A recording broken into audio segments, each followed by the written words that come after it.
આદરણીય વડાપ્રધાનશ્રીએ આત્મનિર્ભર ભારતનું વિઝન આપ્યું છે.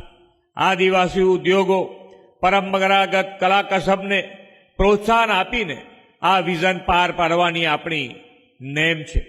ગુજરાત તો વડાપ્રધાનશ્રીના દરેક વિઝન, દરેક સંકલ્પમાં આગેવાની લેનારું રાજ્ય છે. રાજ્ય સરકારે સ્વસહાય જૂથો, સ્ટાર્ટઅપને પ્રોત્સાહન અને કૌશલ્યવર્ધન કેન્દ્રો શરૂ કરીને આદિવાસી યુવાનોને જોબ સીવરની જગ્યાએ જોબ ગીવર બનાવ્યા છે. એટલે કે હવે આદિવાસી સમાજ લોકો પહેલા લોકોના ત્યાં જઈ અને નોકરી કરતા હતા, આજે આદિવાસી સમાજ બેઠો થયો છે અને એમના ત્યાં લોકો નોકરી કરવા આવે એ દિશામાં આગળ વધ્યો છે. એ આપણા માટે ગૌરવની વાત છે. આપણે રાજ્યના 7 આદિવાસી વિસ્તારોમાં industrial park, C food park, MSME park અને એગ્રો ફૂડ પાર્ક વિકસાવી રહ્યા છીએ.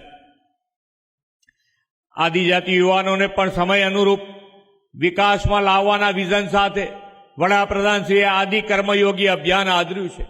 આપણે ડોક્ટરો, શિક્ષકો, યુવા નેતાઓ, યુવા કાર્યકરો એવા 15,000 જનજાતિ યુવાનોને આદિ સહયોગી બનાવ્યા છે.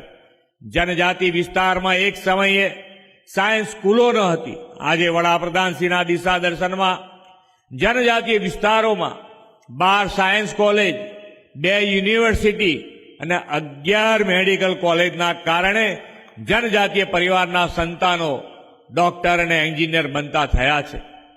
સદીઓથી પરિશ્રમ, પ્રમાણિકતા અને સ્વાભિમાન સાથે જીવતા આદિવાસી સમાજના સર્વગ્રાહી વિકાસ માટે મોદી સાહેબે એમના માર્ગદર્શનમાં જનજાતિ કલ્યાણ યોજના આ શરૂ કરાવી છે. 2 લાખ કરોડ રૂપિયા આ વિસ્તારમાં વપરાવાના છે. તે દેશભરમાં રોલ મોડેલ બની છે.